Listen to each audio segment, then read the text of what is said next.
الحمد لله رب العالمين، والصلاة والسلام على رسول الله سيدنا وحبيبنا ومولانا محمد وعلى آله وصحبه أجمعين. سبحانك لا علم لنا إلا ما علمتنا إنك أنت العليم الحكيم.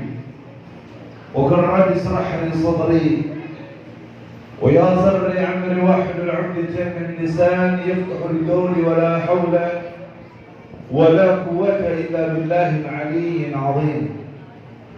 اللهم صل وسلم على سيدنا محمد طب القلوب ودوائها وعافية الأبدان وشفائها ونور الأبصار وضيائها وكل أرواح وكدائها وعلى آله وصحبه وسلم. أما بعد.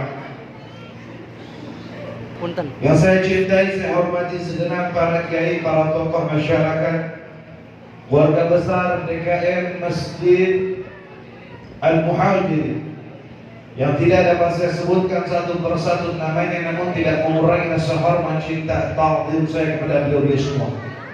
Kita doakan mudah-mudahan semuanya kiai, asatidz, tuan-tuan, guru kita Allah berikan panjang umur, sehat walafiat, barakah dunia wal akhirah, amin Allahumma amin. Hadirin hadirat rahimakumullah. Alhamdulillah, puji dan syukur kepada Allah Subhanahu wa taala. Ya Allah, kumpulkan kita malam ini dalam satu tempat, satu majlis yang penuh dengan barakah. Kita minta kepada Allah tidak pulang, tidak bubar dari tempat ini kecuali Allah ampunkan dosa-dosa kita, Allah maafkan kesalahan kita, Allah kabulkan hajat-hajat kita. Yang punya masalah Allah selesaikan masalahnya, yang punya problem Allah bereskan problemnya. Dan semoga rumah tangga kita dan keluarga kita Allah jadikan keluarga sakinah, mawaddah warahmah, amin Allahumma. Salawat serta salam tercurahkan kepada Nabi Muhammad sallallahu alaihi wa ala alihi wa sahbihi wasallam, yang pada malam hari ini kita berkumpul dalam rangka memperingati hari Isra dan Mi'rajnya baginda Nabi Muhammad. Tadi kita mendengar nasihat demi nasihat yang begitu luar biasa terkait Isra wal Mi'raj. Hadirin, Isra dan Mi'raj itu hari atau malam yang paling berharga untuk Nabi, malam yang paling istimewa, malam yang paling berharga, malam yang paling bermakna, bahkan malam yang paling mulia untuk Nabi Muhammad. Dan kemuliaannya tersebut mengalahkan kemuliaan malam Lailatul Qadar. Malam Lailatul Qadar Allah ciptakan untuk Nabi Muhammad dan umatnya, tapi malam Isra wal Mi'raj bagi Nabi Muhammad adalah malam yang paling mulia, malam yang paling agung, karena di malam tersebut Nabi berjumpa dengan Allah Subhanahu wa taala. Hadirin, Isra dan Mi'raj juga peristiwa yang penuh dengan makna, peristiwa yang penuh dengan arti, bukan kejadian peristiwa yang tidak memiliki arti atau hari yang fiktif, kisah yang tak berarti. Isra wal Mi'raj Allah berikan dalam Al-Quran. Allah katakan dalam Al-Quran, Subhanalladzi asra bi'abdihi lailan minal masjidil haram ila al-masjidil aqsa alladzi barakna hawlahu linuriyahu min ayatina innahu huwas sami'ul basir. Hadirin, Allah taruh di dalam Al-Quran, dan Allah mulai dalam ayat pertama tersebut dengan kalimat subhana, ay usabbihu subhana, maha suci Allah. Kalimat tazkiyah, mensucikan Allah. Artinya apa? Kalau satu kalimat dimulai dengan kalimat subhana, berarti kalimat setelahnya memiliki makna kedudukan yang sangat luhur. Asra diperjalankan, diambil daripada kalimat sara yasri, asra yusri, makan dan dimakan, satu kosakata yang bernama makan. Tapi artinya berubah kalau sudah diganti menjadi dimakan, dimajburkan. Minum dan diminum berubah artinya. Tidur dan ditiduri berubah artinya. Berjalan dan diperjalankan maknanya berbeda walaupun dari kosakata yang sama. Paham? Ngerti? Allah katakan subhanalladzi asra bi'abdihi lailan, di malam hari. Kejadian di surah Al-Mi'raj yang sangat panjang di Makkah. Subhanalladzi asra bi'abdihi lailan minal masjidil haram ay Makkah ilal masjidil aqsa ay Palestina. Perjalanan 1000 km lebih. Panjang, luas, jauh. Kalau pakai kendaraan paling cepat waktu itu kuda dan unta butuh waktu yang sangat lama, berminggu-minggu bahkan mungkin berbulan-bulan. Tapi Nabi tempuh dalam waktu 1 malam, bukan cuma dari Mekah ke Palestina, akan tetapi dari Masjid Aqsa langit ke-7 sampai Sidratul Muntaha dan berjumpa dengan Allah Subhanahu. Saya mau tanya orang Parung, saya mau tanya, kira-kira perjalanan panjang itu tadi ditempuh dalam 1 malam mungkin apa kagak? Secara akal logika mungkin kagak? Hah? Tidak mungkin. Secara logika tidak akan mungkin terjadi. Tapi kira-kira kalau secara iman mungkin atau enggak? Dulu orang kalau mau berangkat ke Mekah itu harus lewat Aceh, naik perahu, perjalanannya berbulan-bulan, sebulan lebih, pulang pergi kurang lebih 2 bulan sampai sekian bulan. Dulu belum ada pesawat, kalaupun ada jarang dan mahal. Sekarang saya mau nanya, malam ini saya ngisi di Parung, besok pagi subuh saya berangkat ke bandara, sore tiba nggak di Mekah kira-kira? 9 jam doang perjalanan.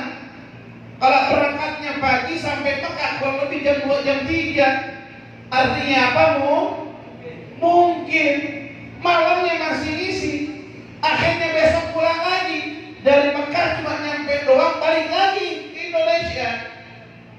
Pulang sampai sini tengah malam, ketemu kalian lagi, dari mana Habib? Saya habis berangkat ke Mekah terus pulang lagi.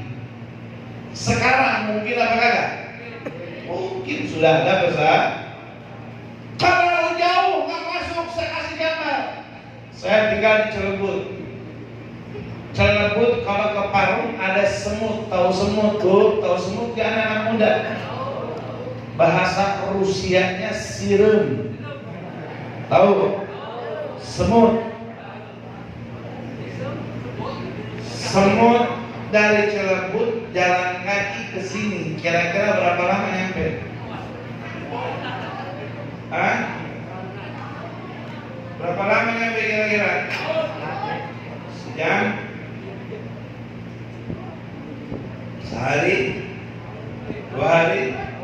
Sebulan? Jangan lebih modal jalan di jalan. Kaki listrik. Tahu? Paham? Saya kasih jalan. Saya jalan dikawal sama anak-anak. Tiba-tiba sampai di depan, saya berangkat tadi subuh. Pagi-pagi jam 9. Jam 9 saya lanjut acara di Citayam. Citayam berangkat lagi ke yang namanya Tanjung Priok, acara di Islamic Center Tanjung Priok. Dari Tanjung Priok ke Cimanggu, dari Cimanggu ke Tanah Sareat, dari Tanah Sareat tadi lanjutkan lagi acara di Ciampea, Ciampea baru acara di sini. Ini 1 hari. Panjang yang perjalanan, betul terdapat tempat tuh. Citayam, Tanjung Priok, Cimanggu, Tanah Sareat, Ciampea, di sini 6. Tiba-tiba ada semut jatuh, kepleset. Tahu kepleset? Bahasa Ukrainanya tersoledat. Tahu?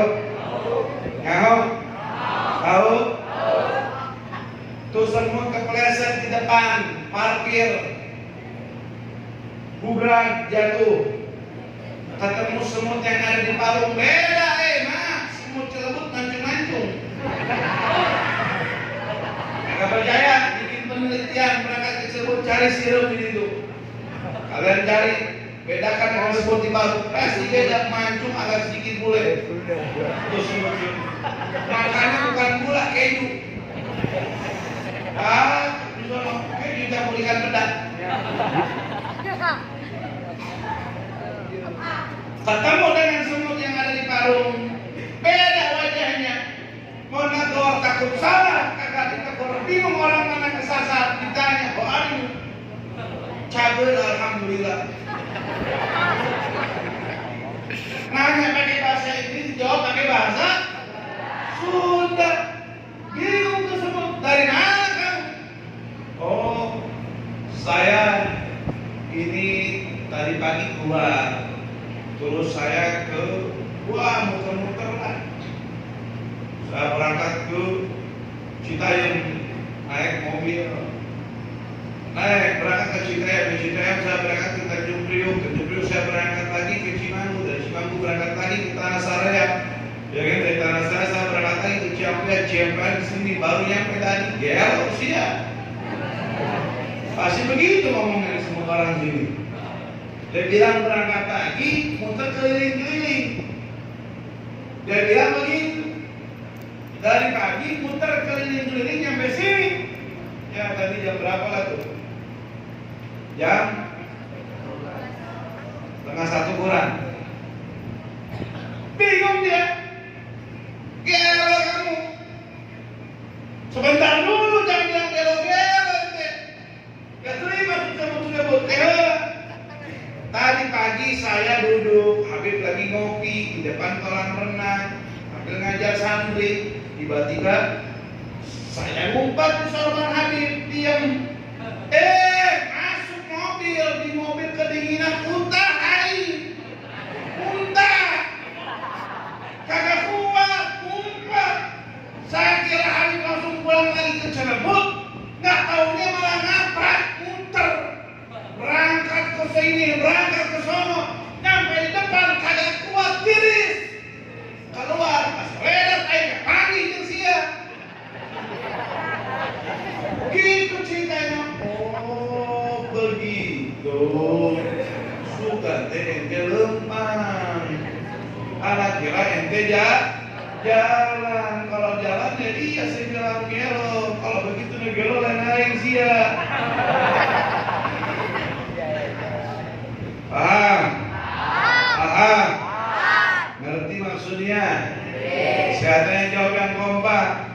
Nabi Isra wal Mi'raj dari Mekah ke Palestina, dari Palestina naik langit 1 ke 7, masuk surga, lihat neraka, ya kan? Sholat di beberapa tempat mampir. Dari situ Nabi Muhammad ketemu dengan Allah, pulang lagi ke Mekah, cuma 1 malam. Mungkin apa kagak? Mungkin apa kagak? Paham? Biar ngerti pulang ngaji biar dapat ilmunya. Dengan pulang kagak dapat ilmu. Artinya apa?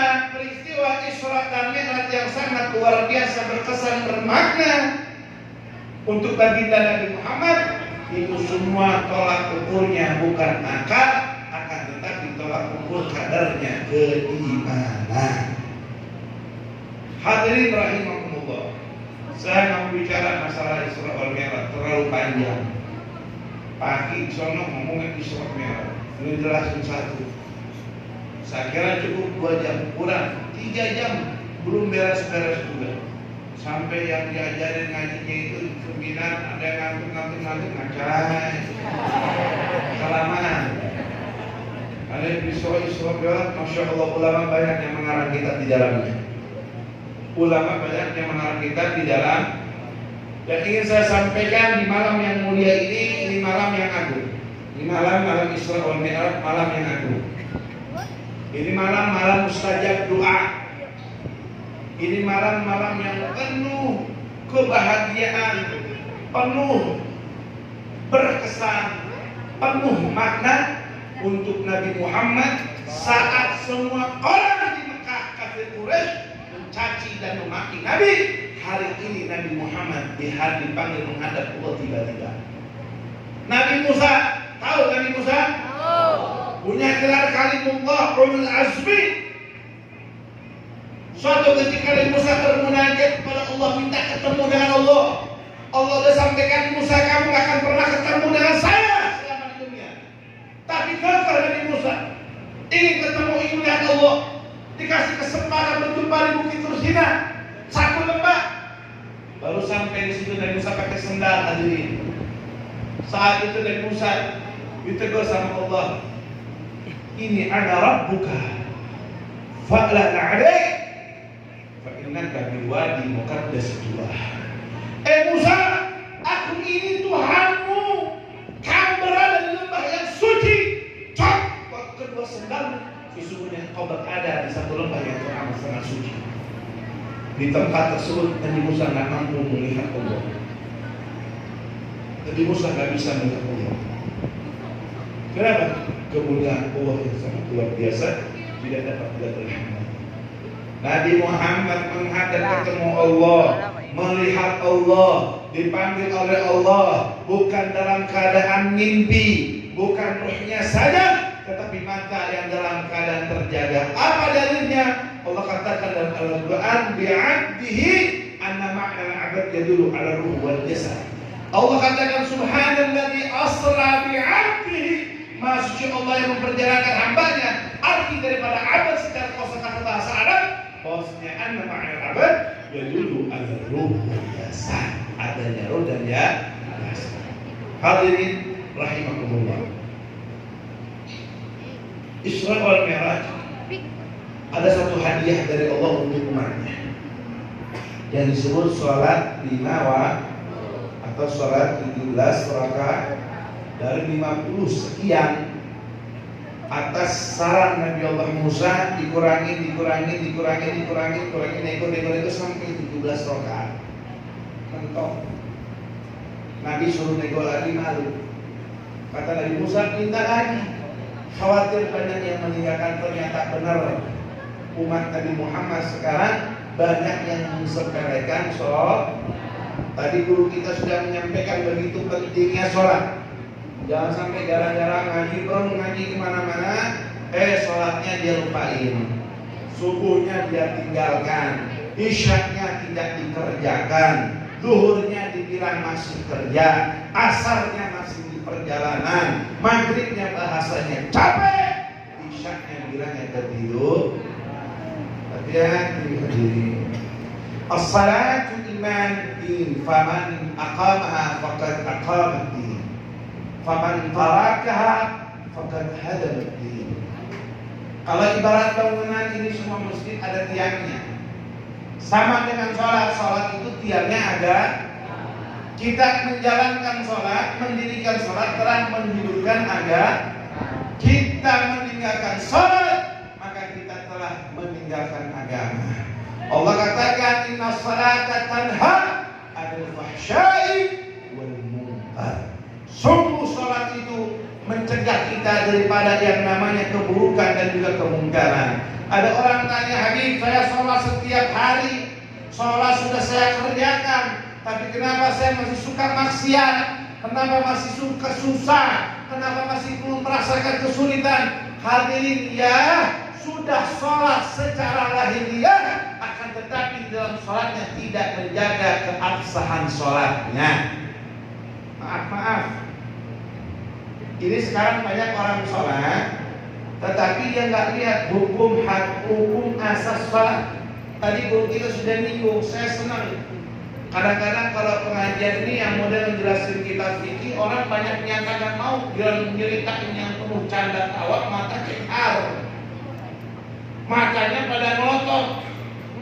Hadirin, penting sebelum orang melakukan ibadah, pelajarin dulu ilmunya. Wa kullu man ya'malu bi ghairi ilm amaluhum mardudatun la tuqbalu. Siapa saja orang beribadah tanpa ilmunya, tanpa dasarnya, amalnya tidak pernah bakal diterima oleh Allah Subhanahu wa taala alias tertolak.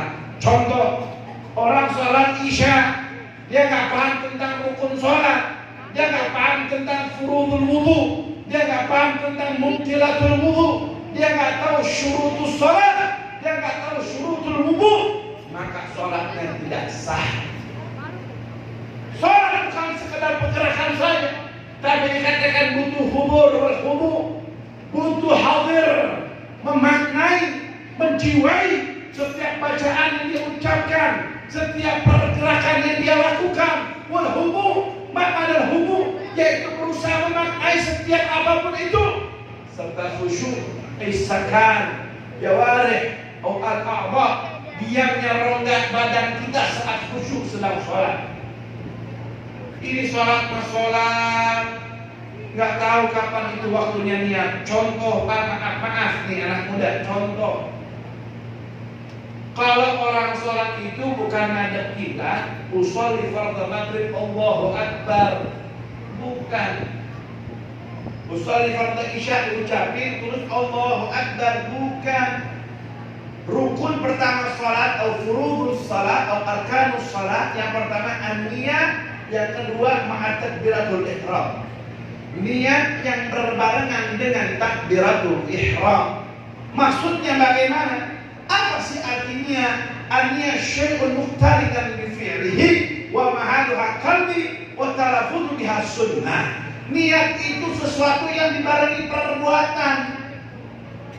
Ucapinnya hukumnya sunnah, tempatnya ke dalam hati. Kapan waktunya? Awalu inda takbiratul ihram jika kana fi shalah.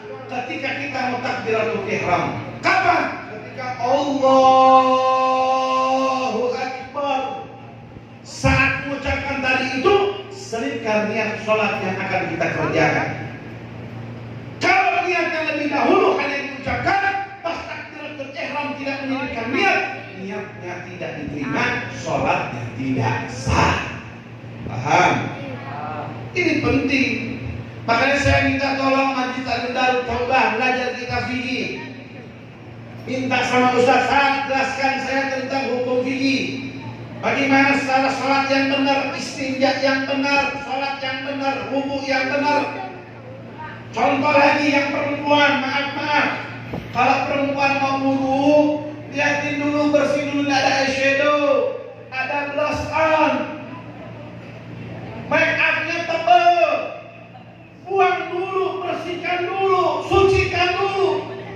Terlebih yang nempel di selip-selip mata, di bawah keriput mata. Jangan main asal dulu saja. Kalau kita nggak bersihkan wajah kita terlebih dahulu, ada sesuatu yang bisa berubah sifat air, dan air itu tidak menjadi air mutlak, maka wudunya tidak sah. Paham nggak nih? Ngerti nggak lo? Tapi ngomong nggak paham rekor. Saya pernah ceramah di Madura, khutbah Jumat.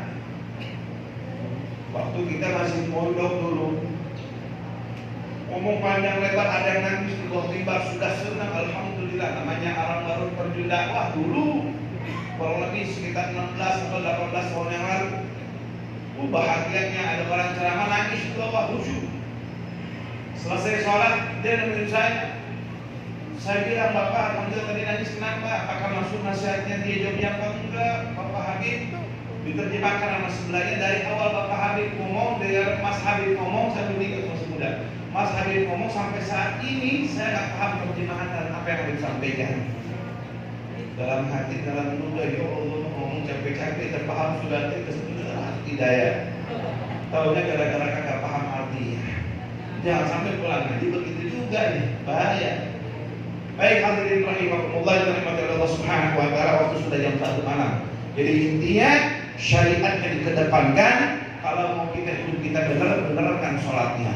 Mau rezeki kita benar-benarkan sholatnya. Jangan salahkan kita sholat rajin, akan tetapi perbuatan tidak berubah. Karena mungkin kita sholat tapi tidak menjaga daripada yang namanya tadi itu. Contoh yang kedua, contoh terakhir. Kamar mandi masjid, hati-hati. Kalau kamar mandinya sambil buang air kencingnya berdiri. Banyak ya sekarang musim yang air kencing berdiri. Ya, kalau perempuan kan nggak mungkin kencing berdiri. Misalnya laki-laki betul. Jika buka sleting masuk kencing. Apa? Kalau kencingnya berdiri itu nempel, nyiprat, mentang, kena baju, kena celana, celananya najis. berdua mau buang air, mau istinja, mau cebok, itu kan andalin air mancur yang air di atas. Kagak mungkin lu punya otong tarik-tarik ke atas. Bener ya? Udah mah kecil, itunya di atas kagak nyampe. Makanya hati-hati kalau kencingnya model begitu, khawatirnya nyiprat kena baju kita, akhirnya bajunya terkena najis, terus dia sholat nggak sadar, sholatnya pun tidak sah. Kalau orang kencing contoh ya, itu tuh yang satu harus naik, yang satu lurus atau begini, yang satu lurus atau begini, baru bisa keluar sambil dipijat. Dia punya batang kemaluan lebih sambil ngedaham, ham 3 kali baru selesai. Tujuannya biar sisa yang ada di kantong kami beres habis terbuang. Tapi kalau berdiri nggak akan mungkin tersisa, masih banyak. Apalagi kalau model tempat WC-nya seperti itu. Makanya hati-hati nih. Jangan sampai mudah-mudahan masjid ini tempat kencingnya kagak begitu ya. Insya Allah ya. Ini masjid-masjid jamin yang di pinggir jalan biasanya begitu ya. Jadi perhatikan dulu nih syariatnya, baru dijalankan tentang ibadahnya. Mudah-mudahan kita sama Allah, kita semua yang hadir malam hari ini, Allah ampunkan dosa-dosa kita, Allah kita, dan memberkati seluruh nikmat. Allah dengar, Allah ijabah semua doa dan harapan kita. Hadirin, saya ingin panjang lebar, cuma waktunya sudah terlalu malam dan saya minta maaf kalau tadi datangnya telat atau sampai telat karena lain daripada hal, ya, lain daripada hal. Dan biar dapat semuanya, karena orang suka mengundang maksa semuanya. Kalau saya kata tuh Habib ditunggu di sebab bingung. Ya biar dapat beres, doakan saya panjang umur sehat. Karena saya setiap sore ada kajian terkait tentang 1 jam lebih dekat dengan Nabi Muhammad. Kajiannya di media sosial, di Instagram. Tujuannya untuk menyebarkan dakwah. Cita-cita saya gampang, simpel. Cita-cita saya, selain saya tadinya ingin punya bangun pondok 30 pondok pesantren, dan sekarang sedang bangun tempat juga. Yang kelima, cita-cita saya yaitu satu, ingin 30% warga Bogor Raya bisa hadir di satu perkumpulan atau majelis taklim setahun sekali. 30% warga Bogor Raya kagak banyak, cuma 2.700.000 orang. Cuma 2.700.000 total penduduk Bogor Raya itu ada 7 juta sekian, hampir 8 juta saja, 30% saja, 2, sekian juta. Setiap tahun saya duduk di majlis, baca maulid, bercinta dengan Nabi, itu insya Allah jadi sebab keberkahan. Cuma ini belum sempat sampai terus menerus. Makanya mudah-mudahan semangat anak muda, himmatul rijal tusinul jibal. Semangat seorang pemuda bisa memporak-parandahkan gunung yang kokoh. Nah, untuk mencapai ke situ, kita program lewat Instagram, ya, akan mengenalkan orang Bogor kepada Nabi Muhammad. Cuma beberapa bulan ini dari awal sudah 1 tahun belakang Instagram dipegang, udah nggak bisa siaran langsung. Nah, ini lagi nunggu beberapa hari ke depan, lagi diupayakan dan lagi. Saya posting foto-foto beberapa habaib, hilang lagi, posting lagi, hilang lagi, posting lagi, hilang lagi. Nah, ini mudah-mudahan terakhir dari benaknya ya. Saya sebutkan, jadi kalau dulu kalian cari Habib Mahdi Segaf ketemu, atau Syekh Abdul Hair ketemu, sekarang harus diketik dengan jelas, ya kan? Dan hilang dari pencarian, makanya harus didikte. Saya tanya nih orang Majlis Taklim Darus Taubat, punya Instagram nggak nih? Punya nggak? Ada handphonenya? Ada handphone ada? Kuotanya ada nggak? Nggak ada? 2 handphone ada kuota. Tampang-tampang cari kafe ini orang Darut Taubat, saya lihat tampaknya suka numpang ataupun cari kafe, bukan beli makanan minuman, numpang wifi yang gratis sambil mabar. Baik, saya umumkan. Nah, jadi setiap hari ini hari ini saja yang unfollow saya 1.300 sekian orang unfollow secara sistematis. Jadi yang follow-nya lebih dari itu, tapi unfollow-nya ribuan orang. Unfollow itu berhenti secara tiba-tiba tanpa sebab. Nah, saya umumkan Instagramnya, silakan diketik, buka handphone, masuk ke dalam Instagramnya. Apa itu? Saya umumkan Y A B A B U R. Saya ulangi. S Y A B A B U R titik K H E I R. Ketemu? Ada? Ada semua? Saya ulangi. S Y A B A B U R titik K H E I R syababul.health. Nah, itu Instagram resmi kita orang, silakan di follow. Semoga sudah bisa aktif lagi dan bisa siaran lagi atau ngaji lewat kajian online lagi. Hadirin, itu di situ ada mau nanya tentang jadwal, ada di situ. Mau nanya tentang informasi pondok pesantren, ya. Dulu orang pengen nyari pondok pesantren sudah buka terus sudah, tapi tahun sekarang pendaftaran terbatas. Yang mau lebih cepat lebih bagus. Takut ikut seleksinya, ya. Yang mau nanya tentang pesantren lagi juga ada, pesantren perempuan ada, jadwal dan lain-lain ada di situ semua. Silakan nanti bisa mengikuti dan mengikuti kajiannya. Hadirin rahimakumullah. Mungkin saya langsung pamit, ya, jalan. Saya minta tolong tidak ada yang salaman. Sudah mengerti dari wajah sudah sangat capek, diterol dikit bisa jatuh ngabubrak gitu. Saking capeknya dan letihnya. Ya, doakan saya panjang umur, sehat afiat. Terima kasih banyak untuk segenap pengurus masjid Darul Al-Hadirin dan juga segera najis tarim atau Darul Taubat. Semoga milad najisnya. Untuk doa sekalian.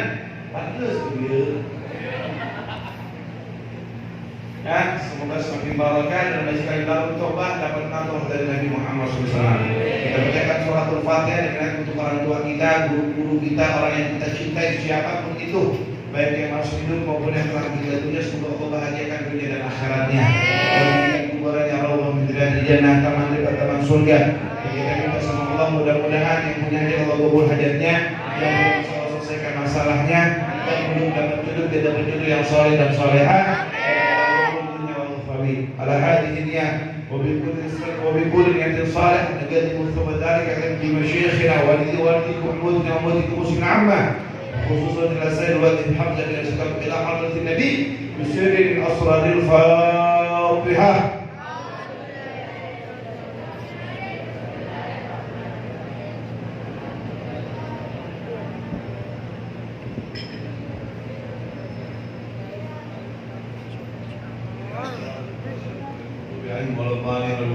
أفضل ما قلت أنا ونبينا من قبلي لا إله إلا الله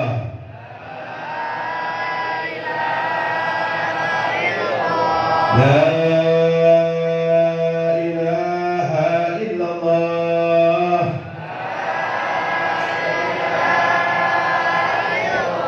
لا